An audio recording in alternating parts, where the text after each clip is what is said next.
Queridos, a palavra que Deus colocou no meu coração hoje, quem está com o coração aberto para a palavra de Deus? O Senhor colocou uma palavra no meu coração,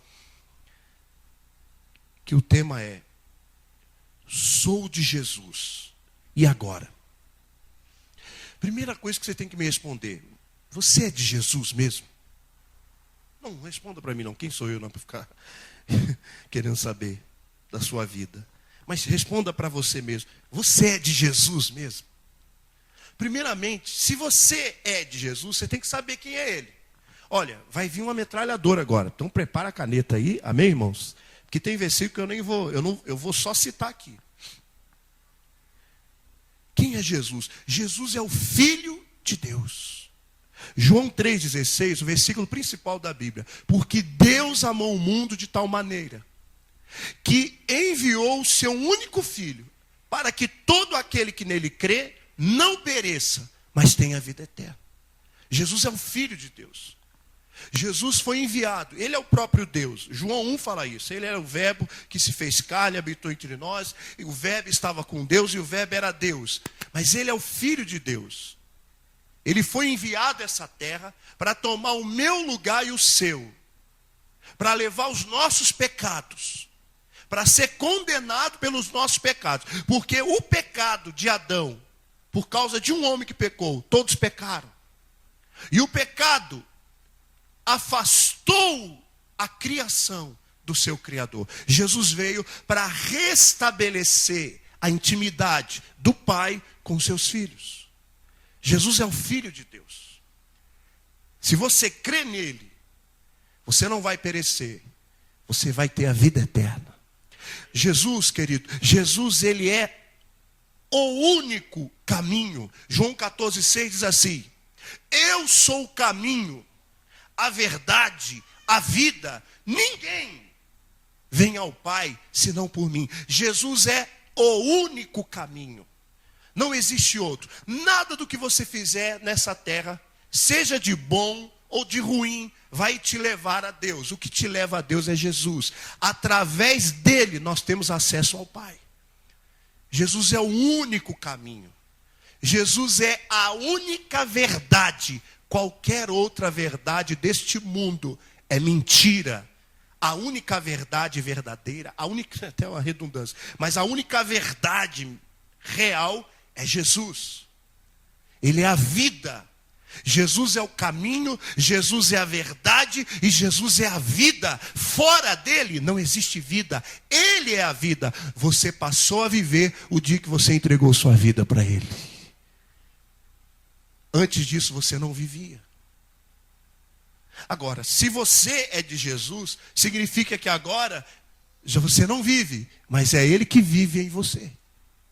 Você não faz mais a sua vontade, mas é a vontade dele que reina em você, assim na terra como no céu. Romanos 10, 9 e 10 diz assim: se você confessar com a sua boca que Jesus é Senhor, e crer em seu coração que Deus o ressuscitou dentre os mortos, será salvo. Pois com o coração se crê para a justiça, e com a boca se confessa para a salvação. Mas é interessante essa pergunta: eu sou de Jesus? Irmãos, num país tão religioso quanto o Brasil, você dizer que alguém não é de Jesus, você arruma uma confusão. Porque todo mundo nesse país diz que é de Jesus. Ou melhor, todo mundo nesse país diz que tem Jesus. A questão não é se você tem Jesus. A questão é se Jesus tem você. Porque ter Jesus, para alguns, é ter uma cruz com um homenzinho todo surrado, pendurado no pescoço. Ter Jesus para alguns é ter um crucifixo lá pendurado na parede. Ou ter um quadro de um camarada bonitão, loiro, de olhos azuis, de cabelo comprido. Tem gente que acha que ter Jesus é isso. Mas na verdade eles não têm Jesus, eles têm apenas uma religião. Porque a religião é o homem tentando alcançar a Deus. Mas quem tem Jesus tem o verbo, tem o evangelho vivo. Porque o evangelho é Deus descendo na terra para alcançar os homens. Eu tenho Jesus, pastor. Jesus tem você, irmão. Jesus tem o seu coração. O seu coração, o meu coração, é 100% dele. Não há nada que compete com ele na sua vida. Ou será que tem alguma coisa que ainda te atrai, te domina e te faz se afastar dele? Primeiramente, nós temos que ter certeza que nós somos dele. Nós temos que ter certeza, eu sou de Jesus. E ele é meu. O Senhor Jesus chegou a dizer, eu e o Pai somos um. É isso que ele quer de nós, que sejamos um com ele, um só coração. Um só coração. Pastor, eu sou de Jesus, glória a Deus. A minha vida é para ele. Até sobre isso nós vamos falar hoje, sobre a importância do bom testemunho, mas bom testemunho é algo que transcende, é algo que vai além de apenas uma boa reputação. Uma boa reputação é o que você quer que as pessoas pensam de você. Só que quando você realmente tem um coração 100% para Jesus, a sua preocupação não é primeiro no que os outros vão pensar, mas é no do que ele está vendo. É naquilo que ele está vendo dentro de você. Porque diferente das pessoas que só conseguem ver a tua aparência, ele consegue ver no profundo da tua alma. Ele conhece os teus desejos mais íntimos, os teus pensamentos mais profundos. Ele conhece você no profundo do teu ser. Então ele sabe se realmente esse coração aqui é dele. Agora, pastor, eu sou de Jesus. Aleluia. A pessoa que é de Jesus, ela quer viver o evangelho vivo de Cristo. O evangelho de Cristo, deixa eu explicar para você uma coisa. Eu entreguei minha vida a Jesus aos 12 anos para 13 anos de idade. Aos 13 anos eu desci nas águas. Eu cresci numa época que era muito evangelística no Brasil. Uma época que a coisa mais comum do mundo era ver pessoas fazendo culto ao ar livre, pessoas evangelizando nos ônibus, no trem, no metrô. Então, o nosso alvo, o nosso foco daquele momento era que as pessoas fossem salvas, que as pessoas se entregassem a Jesus. O ápice da pregação, o maior alvo da igreja naquele momento era ganhar pessoas para Jesus. E eu cresci com a ideia de que o ápice do plano de Deus, o ápice do coração de Deus é a pessoa entregar a vida para Jesus. Mas na verdade esse não é o ápice, esse é apenas o início. Porque quantas vezes nós lutávamos para ganhar uma alma para Jesus, para ganhar um coração para Jesus, mas depois que aquela pessoa entregava a vida dela para Deus, era como se a nossa missão já tinha acabado. Agora eu sou de Jesus. Eu aceitei Jesus, como se nós fôssemos aceitar ele, né? É ele que nos aceita. Não, mas eu aceitei Jesus, eu desci as águas do batismo das águas, eu fui cheio do Espírito Santo, amém, acabou. E aí que está o engano dessa igreja moderna. Na verdade, você entregou sua vida a Jesus, você desceu ao batismo das águas, que é o sepultamento do velho homem, da velha mulher. Você foi cheio do Espírito Santo. A grande verdade é que a partir desse momento vai começar uma caminhada verdadeira com Deus. Porque, queridos, eu estava escrevendo aqui no esboço, o Evangelho de Cristo se resume assim: eu fui alcançado por um propósito, alcançar outros. Eu fui salvo para revelar salvação para as pessoas. Eu fui curado para revelar cura. Eu fui perdoado para revelar o perdão. Eu fui liberto para revelar a libertação. Entenda bem, a obra de Cristo em nós, ela não termina em nós, mas ela apenas começa em nós para alcançar outras pessoas. Você é de Jesus? Eu sou. E agora, pastor? Acabou? Já está bom? Não, é agora que começou. Na verdade, é agora que você precisa entender. Por que então que eu fui alcançado? Por que então que eu fui salvo? Para que Jesus morreu na cruz por mim? Só para que eu possa morar no céu? Não. Deus não quer só que você more no céu. Deus quer que você reine em vida. Deus quer que você revele o reino de Deus para as pessoas. Porque o reino de Deus, ele está dentro de vocês. O reino de Deus está dentro de nós. Eu fui salvo, eu fui alcançado, não é para chegar, graças a Deus, me converti, agora sou de Jesus, já não vivo em pecado, eu quero viver em santidade. Tá ótimo, a minha vida é de segunda a sexta e trabalhar, no domingo eu vou para a igreja, adoro o Senhor, devolvo meus dízimos, as ofertas, cumprimento os irmãos e vou para casa, e eu fico nessa rotina, que em alguns momentos se torna maçante e cansativa. Não é isso. Essa nova vida que você tem em Jesus, ela não é chata. Pelo contrário, essa nova vida que você tem em Jesus, ela pode ser renovada todos os dias. Principalmente se você entender o propósito de Deus. Porque o propósito de Deus, querido, é que você dê para Ele total liberdade para agir em você. Porque aquilo que Deus conseguir fazer em você, Deus pode fazer através de você.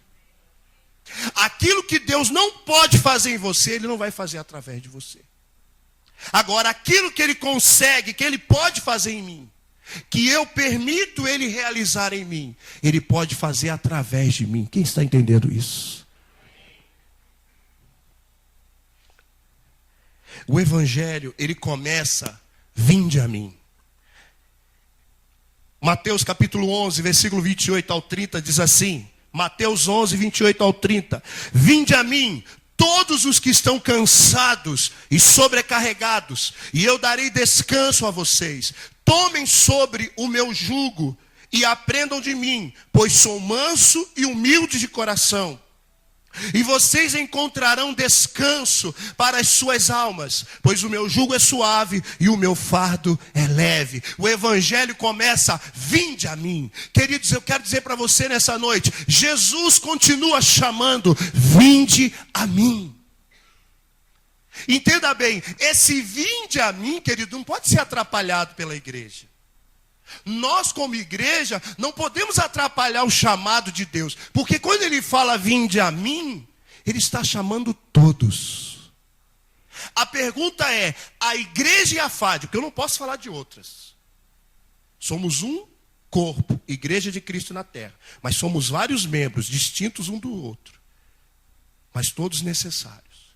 A igreja e a FAD, como um membro do corpo de Cristo, ela está pronta para receber aqueles que Jesus está chamando. Essa igreja aqui é uma igreja que qualquer pessoa pode entrar aqui, querido. E qualquer pessoa que entrar aqui vai ser bem recebida, vai ser acolhida, vai ser amada. Tem lugar nessa igreja para qualquer pessoa.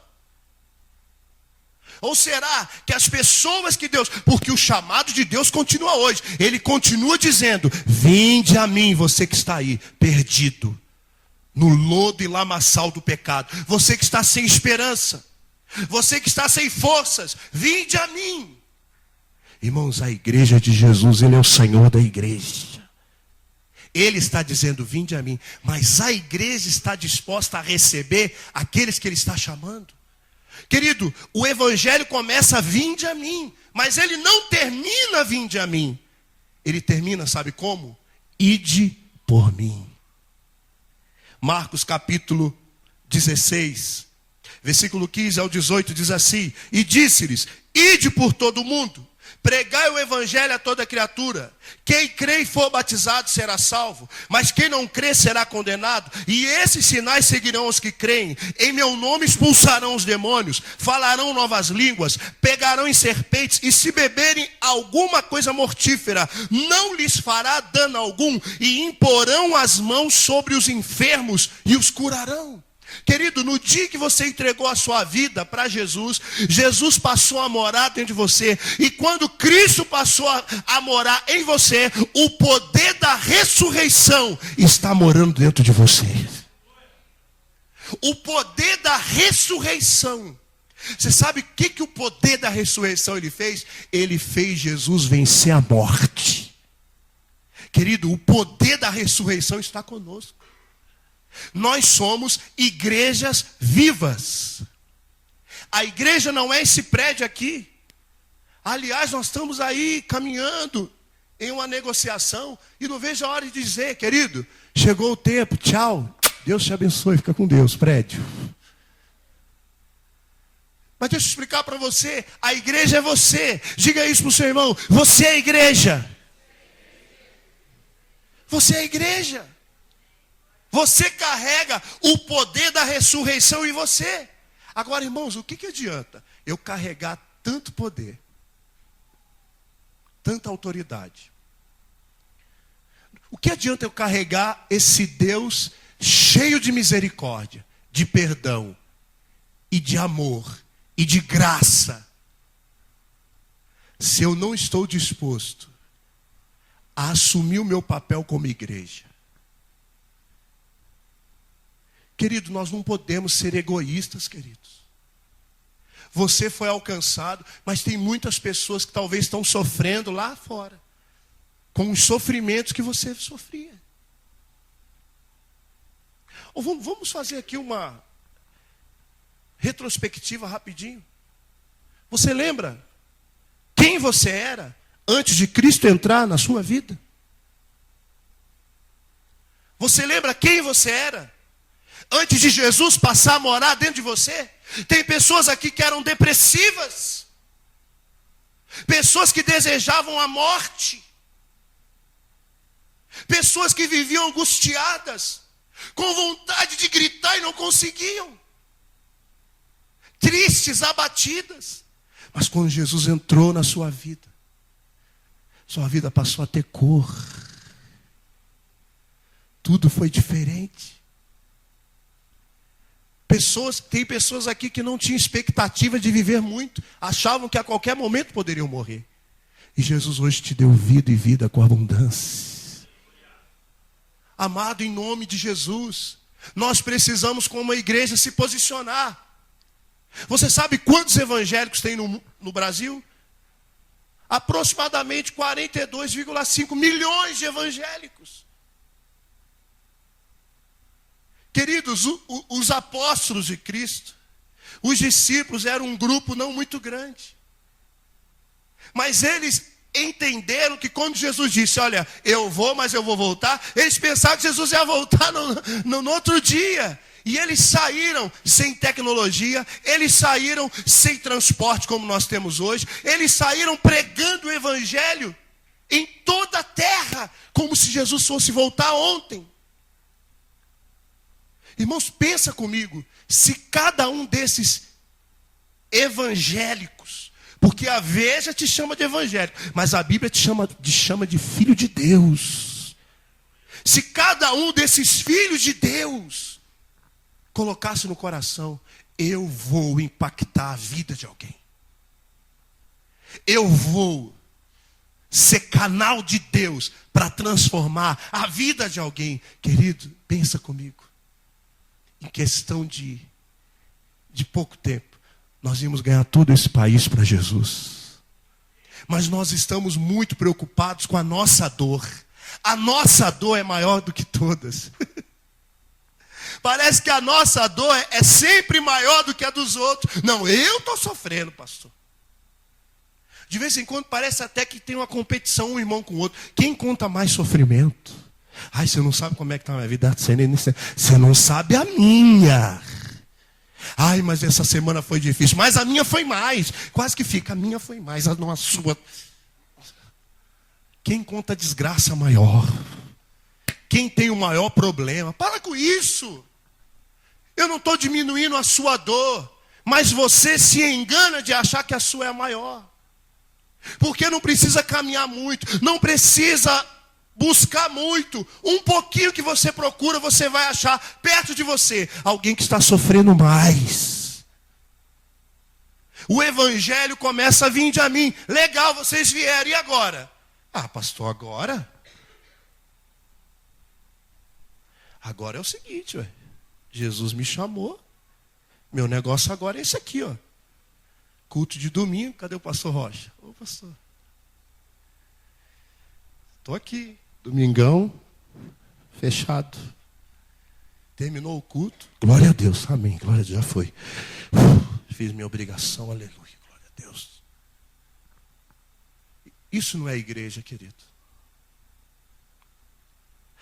O combustível da igreja é a grande comissão. E sabe qual que é a grande comissão? Ide e fazei discípulos de todas as nações. Irmãos, discipular alguém, eu acredito que até pelo histórico da IAFAD, as pessoas ficaram com o discipulado mais como uma técnica do que a essência verdadeira do discipulado. O discipulado, irmãos, é caminhar junto com alguém e transferir Jesus da sua vida para a vida dele. É isso que é discipular. É você estar disposto a caminhar com alguém e dizer, olha para mim. Olha para mim. Eu estou caminhando com Jesus. Jesus já fez grandes obras na minha vida, porque eu permiti Ele fazer obras de mudança, de transformação, de metanoia. Vamos caminhar junto. Eu quero caminhar com você. Eu quero revelar Cristo para a sua vida. Irmãos, nós precisamos despertar. Você carrega um poder sobrenatural em você. Jesus está aí dentro de você, cheio de poder e de glória, para se manifestar através da sua vida. Nós temos que parar de ficar nos olhando muitas vezes como coitadinhos. Você não é um coitadinho, uma coitadinha. Não importa o quanto você sofreu até agora. Não importa quantas dificuldades você já passou, você não é um coitadinho, você não é uma coitadinha, você não é uma vítima. Você, a Bíblia diz que em Cristo você é mais que vencedor. Eu sou filho de Deus, eu sou a igreja de Cristo, eu sou o corpo de Jesus nessa terra. Deus quer fluir através de você, querido. Sabe, às vezes você não consegue nem imaginar a força de Deus que tem dentro de você. Sabe por que às vezes a gente não consegue ver o tamanho da força de Deus que está aqui dentro? É porque nós damos muito ouvido para o diabo, irmãos. O diabo cochicha, você não vai conseguir, realmente eu não vou. Às vezes usa até alguma boquinha perto da gente, usa ou não usa? Usa ou não usa? Às vezes usa até a nossa boca, não usa? Não, a minha não, pastor, usa. É só o calo apertar um pouquinho e você começa a falar. Fala ou não fala? Tá difícil, não está fácil para ninguém, né? Irmãos, eu não posso ficar estacionado olhando as dificuldades. Eu tenho que crer que eu tenho um Deus todo-poderoso na minha vida. Que esse Deus que a Bíblia fala que é poderoso, Ele é de verdade, Ele é real. Querido, sabe o que Paulo escreveu aos Coríntios? Segunda carta de Paulo aos Coríntios 3, versículo 2 e 3. Paulo escreve aos Coríntios dizendo, vocês são as cartas vivas de Cristo. 2 Coríntios 3, 2 e 3 diz assim, vocês mesmos são a nossa carta, escrita em nosso coração, conhecida e lida por todos. Diga comigo, eu sou uma carta viva, conhecida e lida por todos. Vocês demonstram que são uma carta de Cristo, resultado do nosso ministério, escrita não com tinta, mas com o Espírito do Deus vivo, não em tábuas de pedra, mas em tábuas de corações humanos. Querido, nós somos as cartas vivas de Cristo. Você é uma carta viva de Cristo. Agora, eu sei que nós estamos no tempo da alta tecnologia. Hoje em dia você não vê ninguém falando, vou escrever uma carta. É verdade ou não é? Hein? As pessoas hoje enviam o quê? E-mails, não é isso? SMS, WhatsApp, Zap. É verdade ou não é? Hein? Mas, irmãos, eu sou jovem. Amém, irmãos? Eu sou jovem, igreja. Mas eu sou da época da carta. Cadê os casais aqui? Cadê as mulheres casadas que estão aqui? Levante a mão. Seu marido escrevia cartas para você? Hein? Não? É, Glauco, aí não deu. Vamos crer, né? Que é jovem, então. Hein? Lá na casa da minha sogra tem uma caixa em forma de coração. E eu espero que esteja lá, né, bem? Porque você falou para mim que está lá. Que aquela é a minha prova. Cheio de cartas do Felipe para a Luana, irmãos. Escrevia cartas. As irmãs, né? As mulheres escreviam cartas, colocavam o coraçãozinho, é verdade ou não é, hein? Colocava um pouquinho do perfume dela, é ou não é? Aí o cidadão ficava lá quase viciado na carta. Com aquele perfume gostoso, irmão. Escrevia carta, bilhetinho, é verdade ou não é? Eu lembro que o meu pastor era rígido, meu amigo, e pastor muito rígido. E às vezes já estava namorando com a minha esposa, às vezes na hora do culto, e a igreja muito grande, tinha que trabalhar bastante, auxiliar de pastor, às vezes tinha que mandar um recado para ela, eu chegava assim, irmão, me arruma uma caneta e um papel aí, por favor. Aí fazia assim, por fora aquela cara séria, mas ali, você está linda hoje. Vamos tomar um suco. Né? Irmão, leva lá, mas não abre, senão você vai morrer na hora. Entrega para ela. Eu sou dessa época de escrever carta, irmão.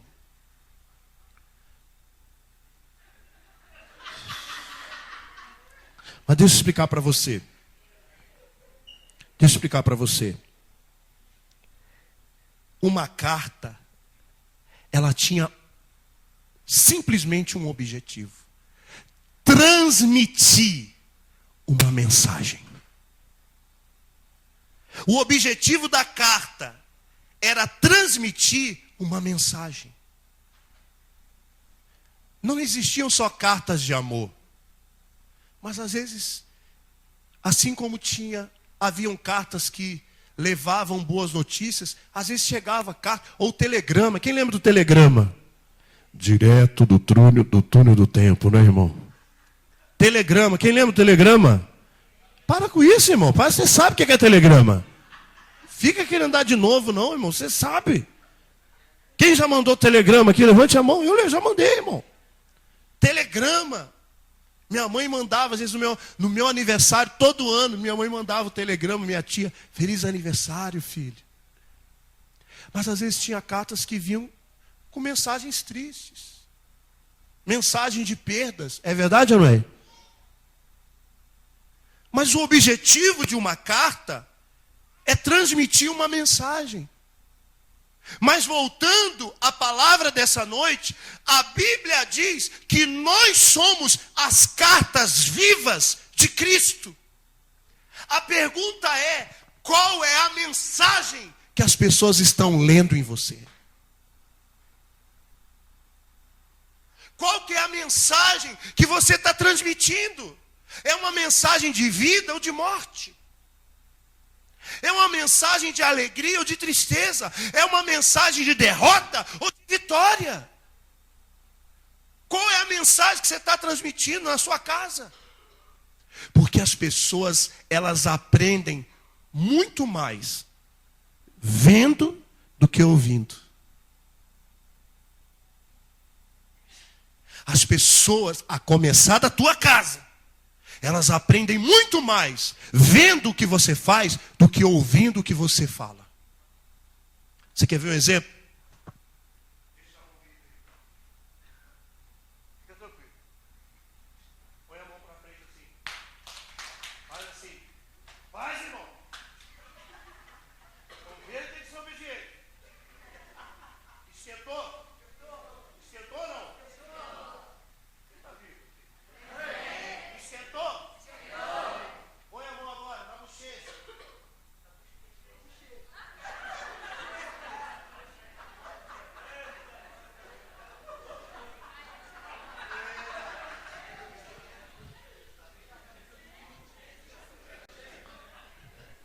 Alô?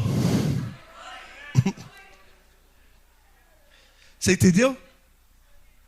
Onde que eu falei para colocar? Mas a maioria fez o quê? Copiou. Copiou, querido. Sabe por quê? Porque as pessoas aprendem mais vendo do que ouvindo. Você pode falar o que você quiser. Se o que você fala não condiz com o que você mostra, as suas palavras, a tua mensagem, não vai ter credibilidade de ninguém. Irmão, não adianta carregar a bilibinha para baixo e para cima. A paz do Senhor, passeou. Passeou. Está passeando mesmo, irmão. Passeou. Né? Paz do Senhor, passeou. Está passeando. Está passeando na igreja. Eu tenho que mostrar com a minha vida o Evangelho, pois eu sou a carta viva de Cristo. Querido, nós precisamos cumprir o propósito pelo qual nós fomos criados. Mateus capítulo 5, do 13 ao 16, diz assim: vocês são o sal da terra, mas se o sal perder o seu sabor, como restaurá-lo? Não servirá para nada, exceto para ser jogado fora e pisado pelos homens. Querido, a Bíblia diz, Jesus diz que você e eu, igreja de Cristo nessa terra, nós somos o sal dessa terra. Eu sei que eu já falei várias vezes, mas hoje nós vamos acrescentar algo novo que Deus nos deu. Mas seja sincero, quem já comeu uma comida sem sal? A pessoa esqueceu de... É normal, isso acontece em qualquer família. Esqueceu de colocar sal na comida. Quem já comeu uma comida sem sal? Seja sincero, dá para comer, não dá? Mas é o quê? Sem graça. Né? Fica uma coisa estranha. É difícil de comer. É verdade ou não é? É difícil. Agora, quem já comeu uma comida salgada?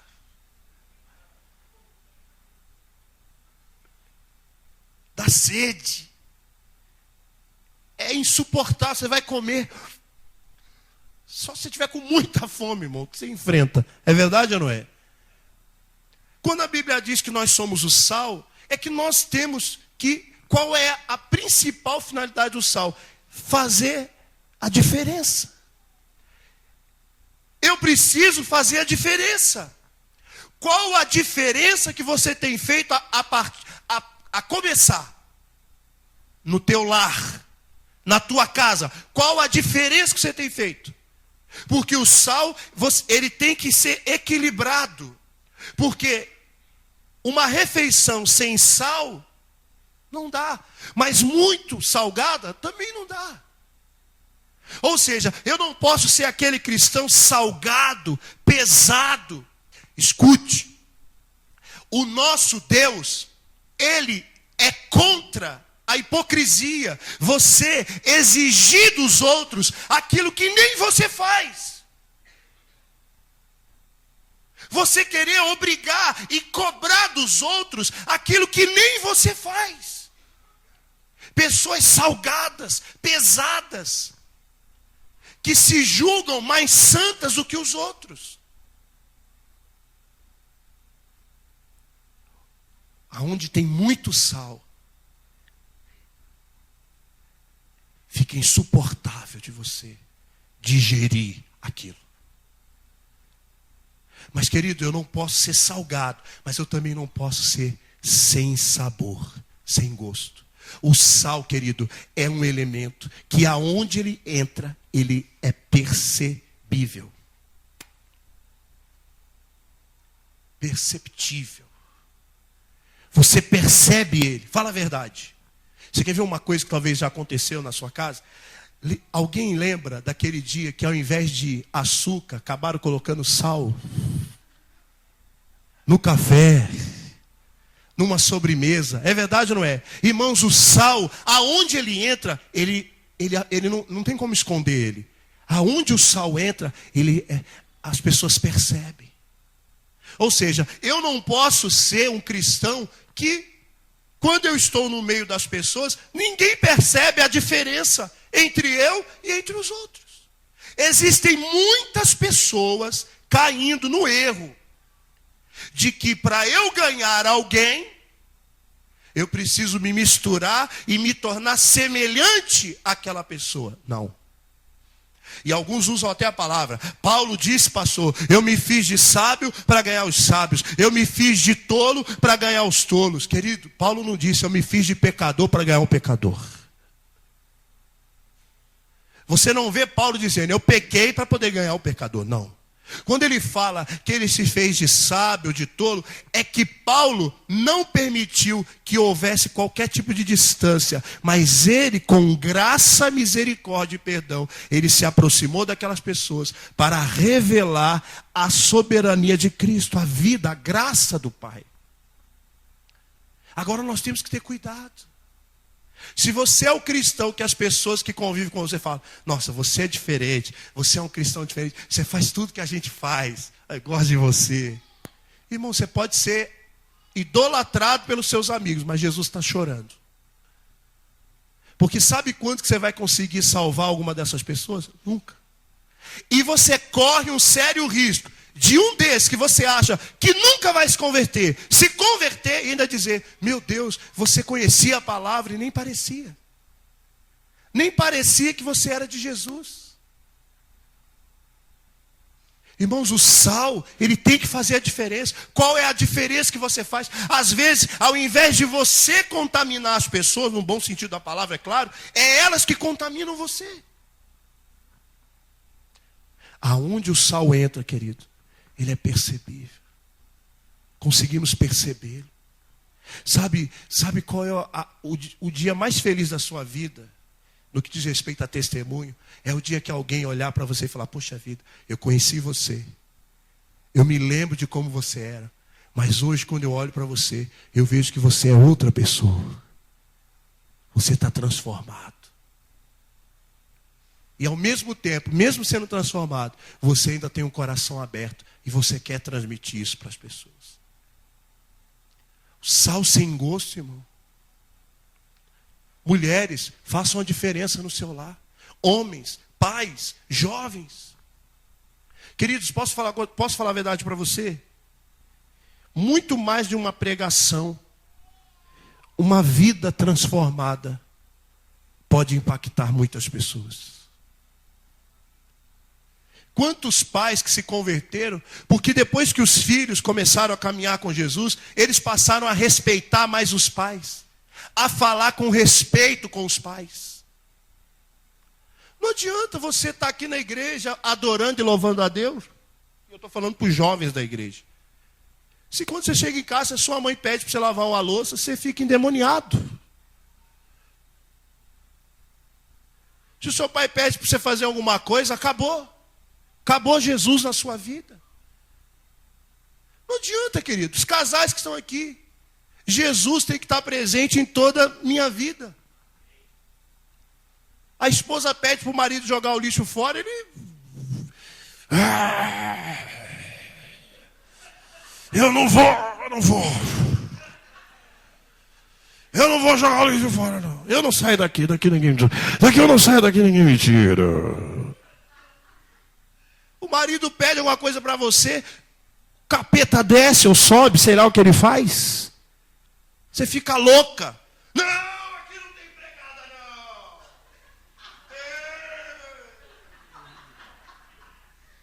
Bichão desce aí, ou sobe, não sei o que ele faz com você.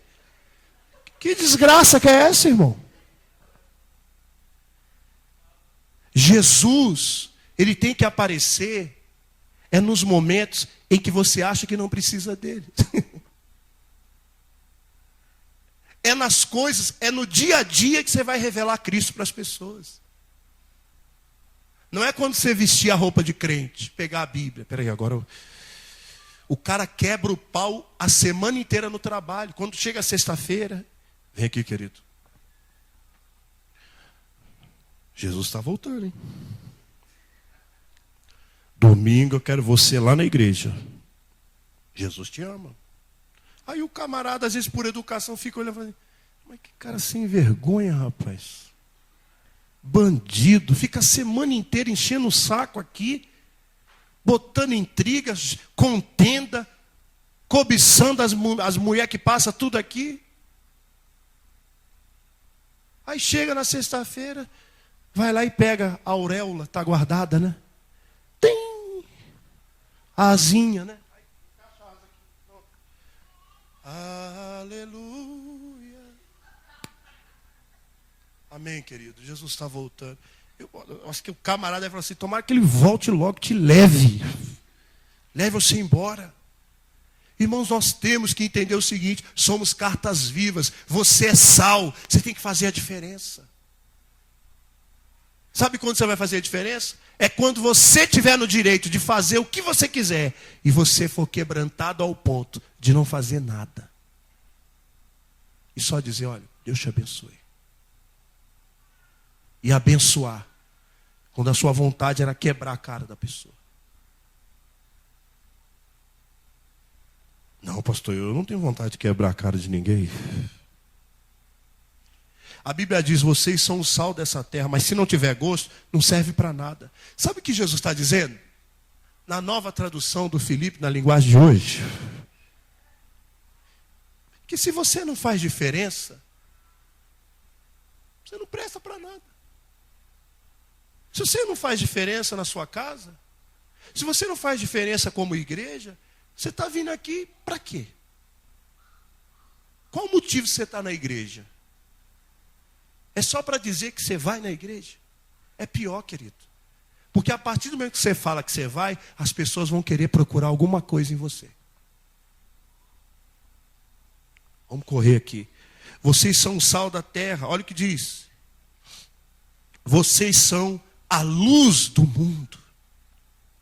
Não se pode esconder uma cidade construída sobre um monte.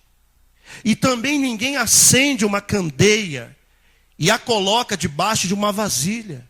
Ao contrário, coloca no lugar apropriado e assim ilumina todos que estão na casa.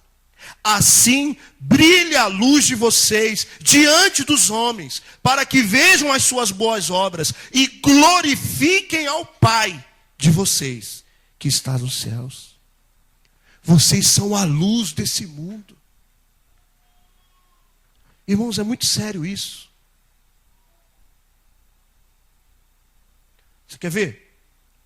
Apague as luzes. Todas.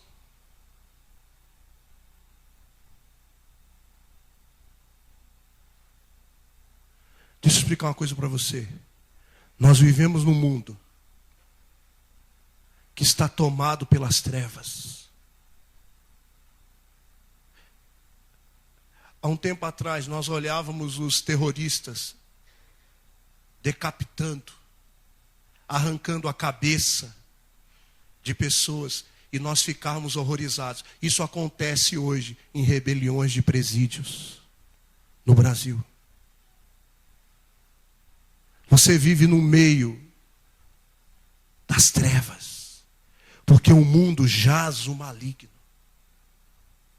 Pessoas estão perdendo as suas vidas nas drogas, casamentos sendo destruídos.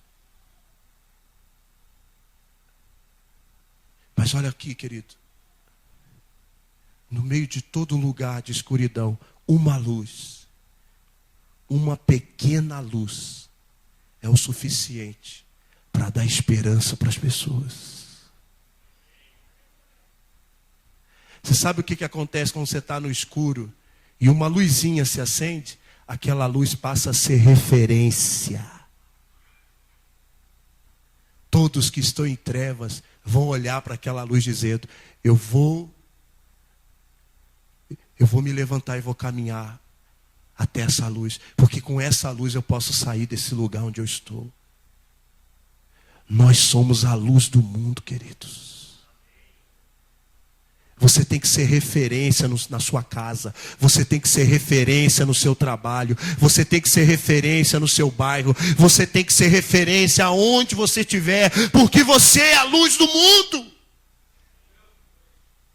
As pessoas vão olhar para você e vão esperar que você tenha luz para tirar elas das trevas. Pode acender. Agora, sabe o que é triste? É quando nós que dizemos que somos de Jesus, no meio das trevas nós não aparecemos. Pelo contrário, as trevas dos outros, o estilo de vida pecaminoso dos outros, acaba nos cobrindo. E as pessoas não conseguem distinguir quem nós somos. Você sabe a coisa mais triste que pode acontecer com você ou comigo? É você conviver com alguém durante o tempo e de repente alguém disser para aquela pessoa: ah, você sabia, ele é evangélico? Nossa, você é evangélico? Você é cristão? Você é cristão? Por quê? Não, nem parece que você vai. Nem parece que você é. Vocês são a luz do mundo. Não se pode esconder uma cidade edificada no monte. Não tem como esconder. Alguém que está edificado. Você sabe como que você vai ser edificado na montanha? Os dois alicerces. Jesus disse que aquele que ouve as minhas palavras e as pratica, assemelhá-lo-ei ao homem prudente que edificou a sua casa sobre a rocha. Uma casa, uma vida edificada numa montanha é alguém que ouve a palavra e pratica. Ouve a palavra e coloca em prática, dentro de casa, no trabalho, na escola, na faculdade, no trânsito. E quando você coloca em prática a palavra, as pessoas estão vendo. Porque enquanto Paulo e Silas, que já tinham sido açoitados em praça pública, estavam nus, foram envergonhados, mas eles estavam lá presos no tronco, com as suas mãos presas em corrente, e seus pés presos em corrente, enquanto eles, perto da meia-noite, louvavam e adoravam a Deus, os outros presos ouviam. As pessoas estão nos observando. A Bíblia diz que há uma ardente expectativa da criação para que os filhos se revelem. Existe uma grande expectativa da criação para que os filhos do Pai sejam revelados. As pessoas estão te observando. As pessoas estão olhando você e elas querem ver algo. Não tem como esconder. Não se acende uma candeia e coloca debaixo de uma vasilha. Não. O que adianta eu ter luz e ficar escondendo ou me escondendo? Eu sei porque às vezes a gente se esconde. Porque quando nós aparecemos, nós somos expostos. E quando nós somos expostos, a nossa verdade aparece para as pessoas. E aí as pessoas vão cobrar de você o evangelho que você prega. Porque a palavra que você prega, você é o primeiro que vai ter que praticar ela. Não se esconde uma luz. Pelo contrário, se coloca no lugar apropriado para iluminar todos da casa. A sua luz tem que brilhar, a começar pela sua casa. Quem é você quando você não está aqui? Como é que é o seu casamento? Como que você e o seu marido se tratam dentro de casa? É esse rostinho bonitinho aqui na igreja, um sentadinho do lado do outro?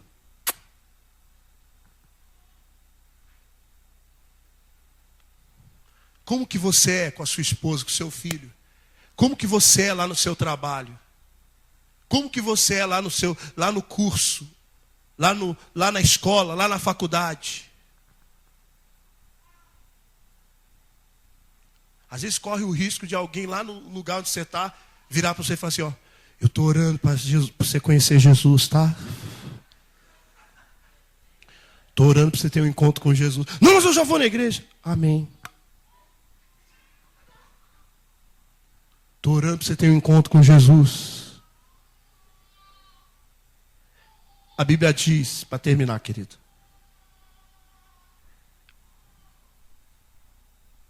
Assim, brilhe a luz de vocês diante dos homens. Olhe para o seu irmão e diga para ele assim, a sua luz tem que brilhar diante das pessoas. Tem que brilhar, querido. Mas como que a minha luz vai brilhar, pastor?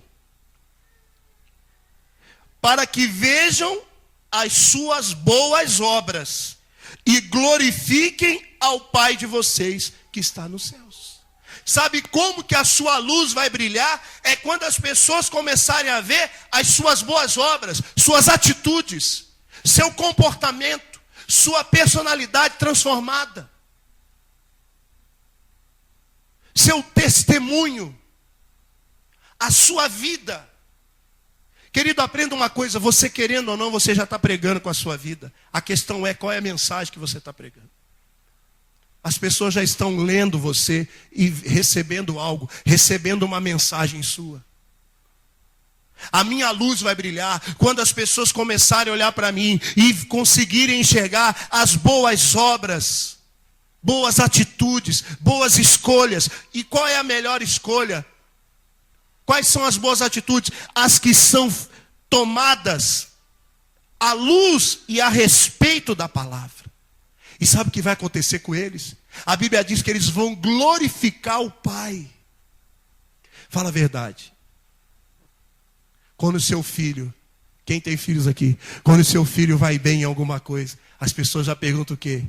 Quem é seu pai? Quem é sua mãe? Mas quando o seu filho dá uma vacilada, hein? Jogando bola, quebrou a vidraça do vizinho, o que ele vai fazer? Quem é seu pai? Quem é seu pai? Olha o que o Senhor Jesus está falando aqui. É o melhor evangelismo que pode ser feito. Uma vida transformada vai despertar o interesse dos perdidos para saberem quem é o nosso Pai.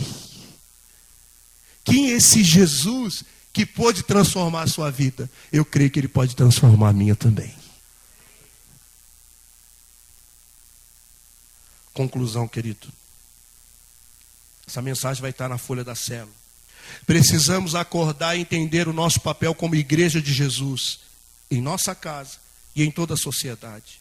Estamos vivendo o verdadeiro evangelho. Se estamos vivendo o verdadeiro evangelho, iremos impactar a vida das pessoas, não com discursos prontos, cheios de palavras de efeito, mas com a nossa vida. Vida na vida. Esse é o ensinamento que Ele, Jesus Cristo, nos deixou. Nenhuma pregação pode produzir mais frutos do que aquela que pregamos com as nossas vidas. Essa pregação ninguém vai poder negar. Sabe por quê? Porque você não é apenas a carta viva, mas você é o testemunho vivo de que aquilo que você está falando é real, é verdadeiro, porque você é a prova de que Ele existe, de que Ele é real e de que Ele é poderoso para fazer qualquer coisa. Nós precisamos ser transformados. Porque quando nós formos transformados de verdade, você não vai precisar abrir muito a boca, não. Só das pessoas olharem para você, elas vão testificar a sua transformação. Pregue o evangelho. E se necessário, fale. Se necessário, fale. Precisamos pregar, queridos. Precisamos revelar o Pai para as pessoas. Feche seus olhos em nome de Jesus.